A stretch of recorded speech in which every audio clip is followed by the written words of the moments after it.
చాలామంది అనుకున్నట్టు మా నాన్న రాక్షసుడేం కాదు.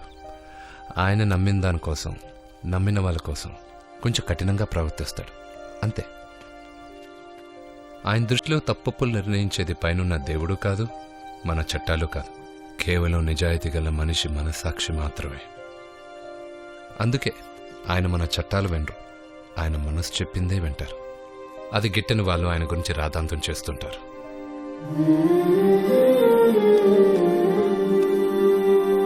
కానీ సమాజంలో మార్పు కోసం ఇలా హింసా మార్గం ఎన్నుకుంటే గాంధీ గారు చెప్పినట్టు కన్ను కన్ను సమాధానం కాదు కదా.